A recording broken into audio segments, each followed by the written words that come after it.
अब वो घड़ी आ गई है जिसका सबको इंतजार था। इस्लामाबाद में शहबाज शरीफ के साथ अमेरिकी डेलीगेशन की मुलाकात चल रही है। इसके पहले शहबाज ने ईरानी डेलीगेशन के साथ मुलाकात की। पूरी दुनिया की निगाहें पाकिस्तान पर टिकी हुई हैं। और देखिए, इस वक्त की बड़ी खबर बता रहे हैं जिसका इंतजार आखिर पूरी दुनिया कर रही थी। सीजफायर का इंतजार था, ऐलान हो चुका था और इसी का सबको इंतजार था कि इस्लामाबाद में कब ये मीटिंग होंगी। और आखिरकार शहबाज शरीफ के साथ अमेरिकी डेलीगेशन की मुलाकात इस समय चल रही है। और इसके पहले शहबाज ने ईरानी डेलीगेशन के साथ मुलाकात की। पूरी दुनिया की निगाहें इस समय पाकिस्तान पर टिकी हैं कि आखिर क्या होगा आगे।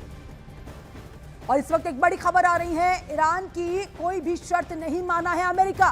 फ्रीज संपत्तियों को बहाल नहीं करेगा अमेरिका, ये जानकारी मिल रही है। ईरानी संपत्तियों को अनफ्रीज करने से यूएस ने पूरी तरह से इनकार कर दिया है। संपत्ति बहाल करने की खबरों का यूएस ने खंडन कर दिया है। इस वक्त की बड़ी खबर, इस समय कहा तो मीटिंग चल रही थी, लेकिन खबर निकल कर ये आ रही है कि ईरान की कोई भी शर्त पर अमेरिका ने नहीं अमेरिका माना है। कोई भी शर्त और फ्रीज संपत्तियों को बहाल नहीं करेगा अमेरिका। इस समय ये जानकारी सामने आ रही है। ईरानी संपत्तियों को अनफ्रीज करने से यूएस ने भी इनकार कर दिया है। संपत्ति बहाल करने की खबरों का यूएस ने पूरी तरह से खंडन कर दिया।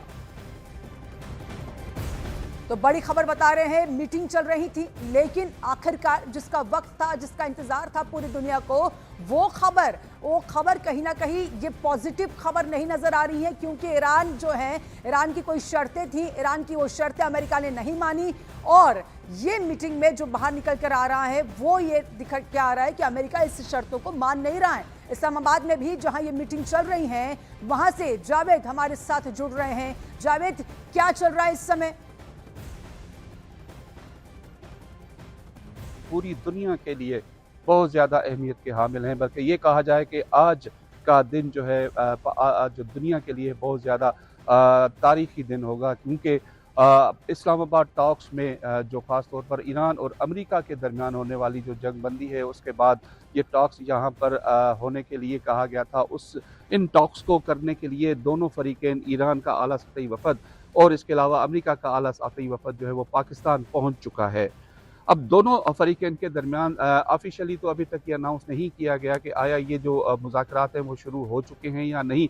लेकिन चूँकि यहाँ पर हम सारे मीडिया के जो आउटलेट्स के नुमाइंदगान मौजूद हैं, हम यहाँ पे ये ज़रूर समझ रहे हैं कि ये जो मुज़ाकरात हैं वो कई जो दोनों फरीक़ैन के दरमियान हो रहे होंगे। ताहम इन मुज़ाकरात के बारे में जो ऑफिशियल अनाउंसमेंट होगी वो हम उसके ऊपर ज़्यादा देखेंगे कि ऑफिशियल अनाउंसमेंट इसकी क्या होती है। ताहम अगर मैं इस जिन्ना कन्वेंशन सेंटर में जो मौजूद हूँ, यहाँ जो मीडिया के लिए एक फैसिलिटेशन सेंटर बनाया गया है, ये भी बहुत ज़्यादा एक चूँकि सहूलत फराहम की गई है हुकूमत की जानिब से तमाम मीडिया आउटलेट नुमाइंदगान के लिए, ताकि वो इस तारीख़ी दिन की कवरेज को भरपूर तरीके से करें और दुनिया को बताएं कि पाकिस्तान जो है एक पुरअमन मुल्क है और हमेशा से अमन का दाई रहा है और अमन का ख्वाहां रहा है। लिहाजा पाकिस्तान के हवाले से ये बात अब साबित हो चुकी है कि पाकिस्तान की जो सालिसी का किरदार है उसको अब दुनिया भी उसकी मुअत्तरफ है।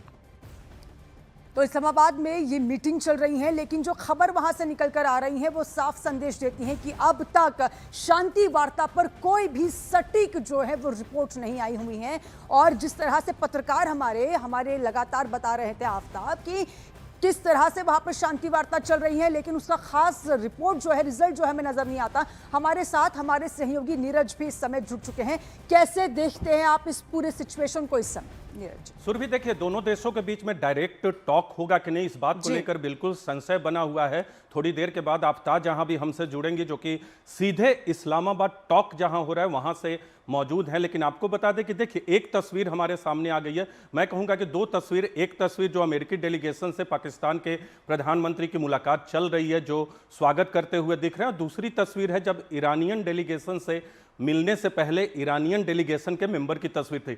देखिए, पहले यह संशय की स्थिति बनी हुई है कि क्या जो एसेट हैं विदेशों में उसको डिफ्रीज करेगा कि नहीं। तो अमेरिकी सूत्रों के हवाले से ये खबरें आ गई हैं कि जो खबरें खासकर ईरानी मीडिया में चलाई गई और उसके बाद दुनिया के अलग अलग देशों में चलाई गई, वो खबर गलत है। अब तक इस तरह का प्री कंडीशन कोई तय नहीं हुआ है। दूसरी बात बता दें कि डायरेक्ट टॉक होगा कि इनडायरेक्ट टॉक। जी। पाकिस्तान की यह कोशिश है कि डायरेक्ट टॉक हो, लेकिन अगर इनडायरेक्ट टॉक की स्थिति बनती है उसमें भी फिर दोनों पक्षों को स्वीकार करना होगा, लेकिन इनडायरेक्ट टॉक बहुत बिल्कुल आगे नीरज, तक नहीं हमारे साथ हमारी और भी सहयोगी हैं आफताब जहां पाकिस्तान से हमारे साथ जुड़ गई हैं, और उनसे भी आप सवाल करिएगा कि इस समय वहां पर क्या देख रही हैं। आफ्ताब, न्यूज़ 18 इंडिया पे लगातार आप जुड़ी हुई हैं, वहाँ जो ज़मीनी हालात हैं उससे हम सबको बयां कर रहे हैं कि क्या स्थिति है। आप ये बताइए कि अभी जो हम लोगों ने तस्वीरें देखी, पाकिस्तान के प्रतिनिधिमंडल ने, पाकिस्तान के प्रधानमंत्री ने अमेरिकी प्रतिनिधिमंडल से मुलाकात की,